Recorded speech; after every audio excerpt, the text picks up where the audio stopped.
Welcome to Wellness Rebranded, the podcast for women ready to redesign their relationship with food, fitness, and feelings.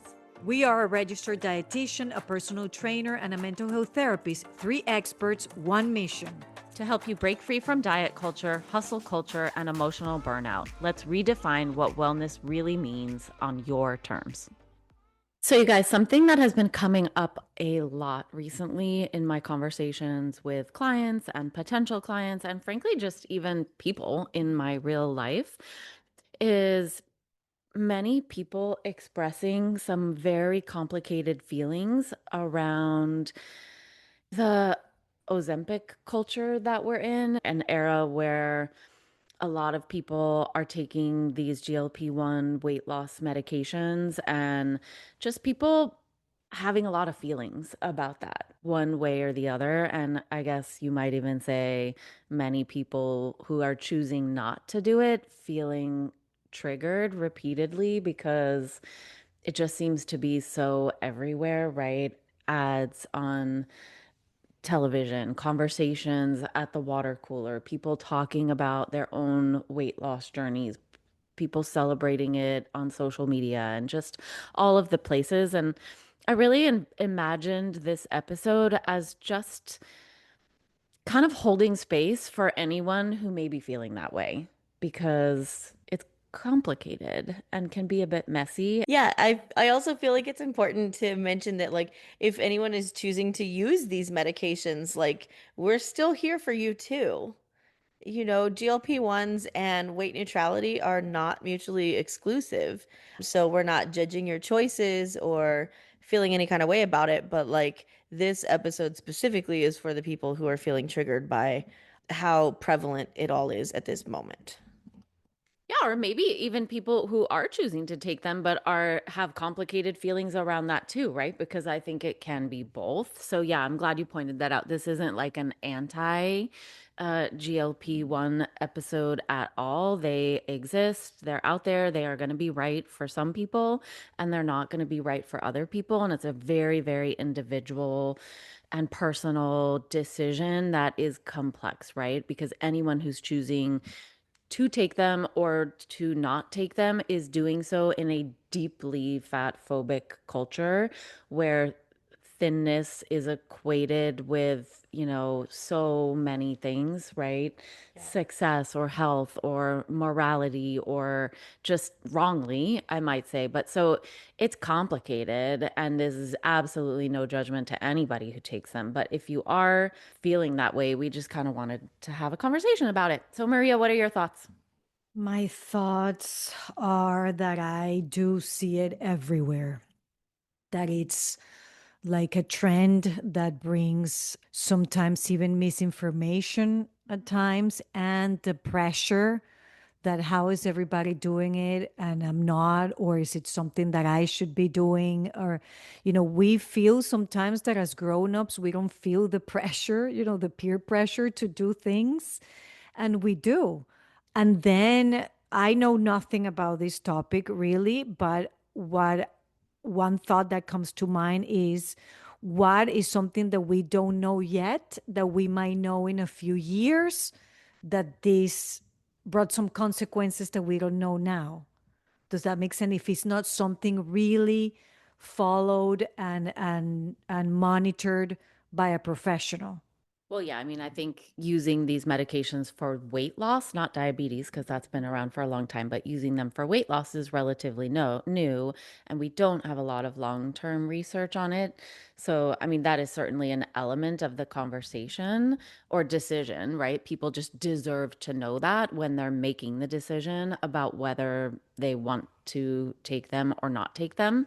But I've had conversations with people who maybe have gone into a medical appointment and have felt pressure from their healthcare provider to take them when they really are trying not to take them. And so one thing that I thought is like, okay, if we're going to have this conversation, what could be helpful around it? And the first thing that one of the things that I think could be helpful is one, just making space that you're allowed to feel all the complicated feelings around it. And of course, you're feeling that way. It makes total sense. But you also and this isn't a conversation about should you or should you not take them, or even how to make the decision of whether to take them or not. It's more, if you at this moment are choosing not to take them, but you're feeling, triggered perhaps by it being all around you, then one thing I would say is start to notice what the triggers are, right? Comparison, huge one, media and all the unrealistic ideals and the constant chatter, the weight stigma, the notion that there's sort of this one size fits all way to do this, way to take care of your body. Maybe start to notice what are the loudest triggers around you and which ones can you quiet.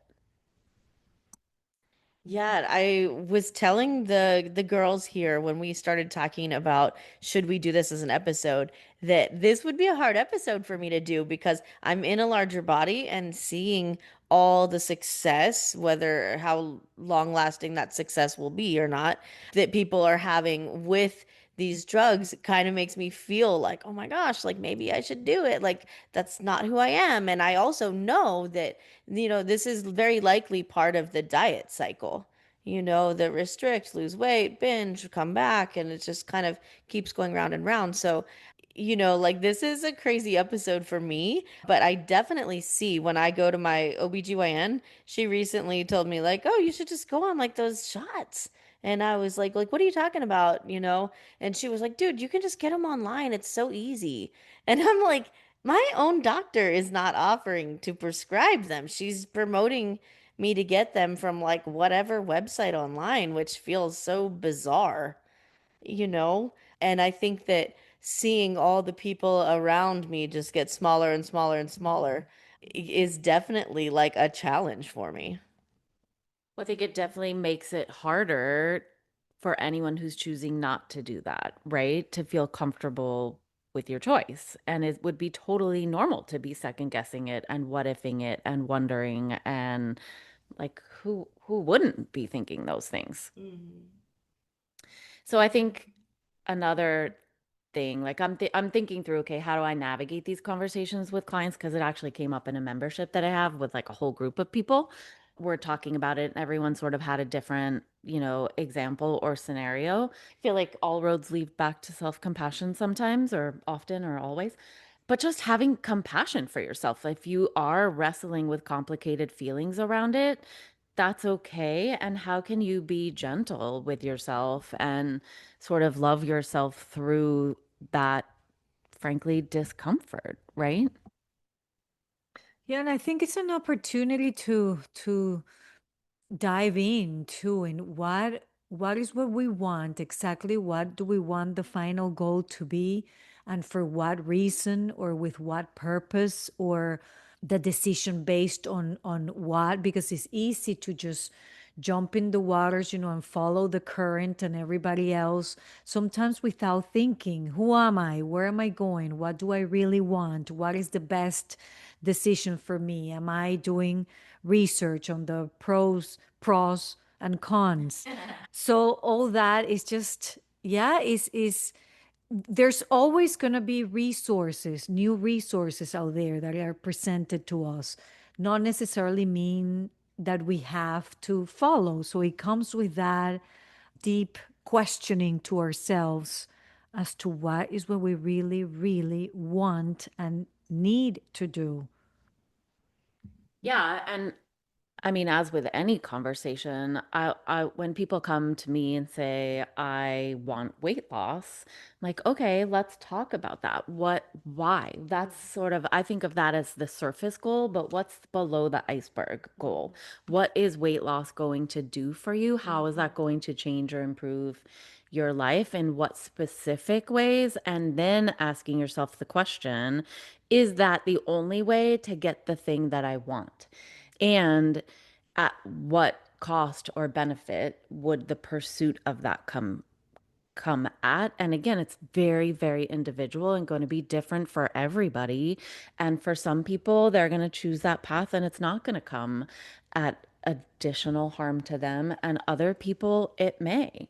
Right. And so I think you have to know your own scenario and your own background, but really important to kind of tap into what Maria was saying, that that's where your values come in too, of your own individual values for how you think well, it's an opportunity to examine your beliefs about bodies, right? Challenge some of the thoughts we've been given, but then also to really tap into your values and how do you want to care for your body? What's the best for you?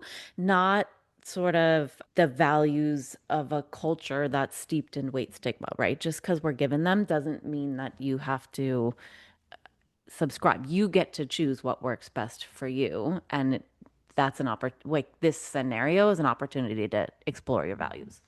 And I guess to say it in better words now that you said that, and this is just from my own personal view, I try to whatever decision that I make that has to do with my body, I always try to make sure that it brings more health instead of less. Does that make sense? Like it is something that is mentally, emotionally, and physically healthy for me. So I don't put any other wins to the to the cost of my own health. Does that make sense? A responsible decision that puts your health, emotional, mental, and physical, as a priority before anything else, because that's a big cost to make any decisions that maybe are not based on keeping you healthy and okay. So I think part of what makes this very triggering for people is that people almost feel like if you're not on the shots and you're in a larger body, then you don't care about your health. Right? And I think back to like my history with diet and diet culture and, weight loss meds and things like that. And my mom, when I was a little kid, took a pill called Redux that was FDA approved for weight loss and whatever. And I don't particularly remember her losing any weight on it. Maybe she did, maybe she didn't. But it gave her like a mitral valve prolapse. So she literally has heart problems because of this weight loss drug that, like, if it did work, it was very temporary. And now she deals with this. And so it's kind of like something in the back of my mind when I consider doing things like this, like, well, what if it does something like that to me? You know? Well, and similarly, part of why this conversation is so difficult to have is because there's all sorts of judgments about people who do decide to take them, right? That they're quote unquote taking the easy way or the lazy way out, or that they're, setting back the body positivity movement by decades, or, which is equally as unfair. And I just think it's important to recognize that all of that leads me to kind of just remember it's just really, really difficult having a body and wanting to take care of your health in our culture because of all of the toxic messaging we get around bodies and health. Yeah, I feel that way as well. That the judgment that those who are using is so unfair. And yet it reminds me that like we are judged no matter what we do. Like you can't win. There's no winning really. So, you really have to think about it and make the choice that's right for you, in regards to whatever, right? Not just the GLP-1s, but in any sort of health behavior, you need to make the right choice for you and whatever the world says, like forget it. Well, because it's what I was saying before. What is really the reason behind doing something? Because the what if culture and the what if mindset, or I'm not what if, is when I do this, then I'll be happy. When I get a divorce, I'll be happy. And then you get the divorce and you're not happy. You find another husband, you're as unhappy. Or when I move to this other place, I'll be happy. Or when I get that job, I'll be happy. When I lose that weight, I'll be happy. And then that moment comes and we realize that the reason might not have been there, that there's always something that I'm not saying for everybody, but just be careful that it's not when that happens I'll find value for myself, or I'll start loving myself even more, or I'll look great for everybody else, so therefore I'll be happy. Just keep an eye on what the reasoning of that could be, because that's important intel and information for you to make any decisions and figure out if there are any patterns there. And also, the goalposts are always moving in diet culture, right? So maybe just remember, even if you are feeling a certain way about people around you who have chosen to take the medication and are losing weight, that you don't know what their journey is like either, right? There's all sorts of complications and side effects that are, many of them probably aren't that pleasurable, let's say, that people may be experiencing. And you just never know anyone's experience behind the scenes. You don't know what they're really dealing with or grappling with or experiencing as a result of it.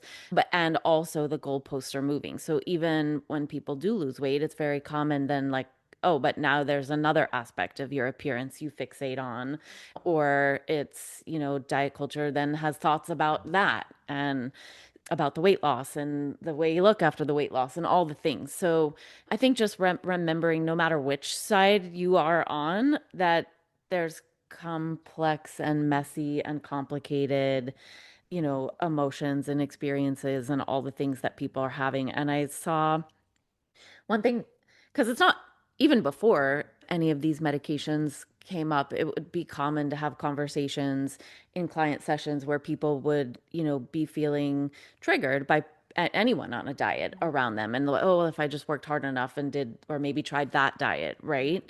And something that I always try to say to people is, well, we know really clearly about the diet cycle, right? That the vast majority of people who engage in an intentional weight loss attempt gain it back over time. And so you're seeing them somewhere in the middle of that cycle, but you don't know what's going to happen 6 months, 12 months out. And then perhaps if the person does regain the weight, the shame and the frustration that they're likely to feel. So just remember that you're only seeing a snippet of time.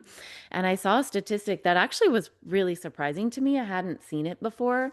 This one particular study, that 65% of people who are choosing to try GLP-1s for weight loss are going off of them within a year. And we do know from the bit of research we have is that those people are very likely to regain the weight back. So in a sense, it's not much different than dieting in that scenario. I think it's just helpful to put it into perspective of, like, it seems really simple and easy, or like it could be simple and easy, but it's one, you still hopefully are combining it with prioritizing health behaviors, but also you don't know where someone is in their journey. And you have to remember that when you're comparing yourself to them. Yeah. So, like, shameless plug, guys, any sort of weight loss usually results in a lot of muscle loss, and GLP-1s are no different. So, if you are losing some weight for whatever reason and you want to help preserve some of your muscle, because muscle's really important, especially as we age, come see me. Hit me up in my DMs, guys. I got you. But I also just want to talk about navigating the conversations around the shots and people who are losing weight, whatever. You're allowed to have boundaries. You're allowed to change the subject. You're allowed to say that you're not available for weight loss chatter right now. You're allowed to walk away. I would just escape from the conversation if it were me. I'm not a very confrontational person, but like, you don't have to sit there and like listen to it if you don't want to. Yeah, and sometimes people don't even, it's people may be feeling really good about that, and that's awesome for them. And so you don't want to invalidate that necessarily either. And so something I usually say in that scenario is just like, I'm so happy that you're feeling great. And then it just takes it off of weight loss necessarily. And that's another kind of tool, perhaps.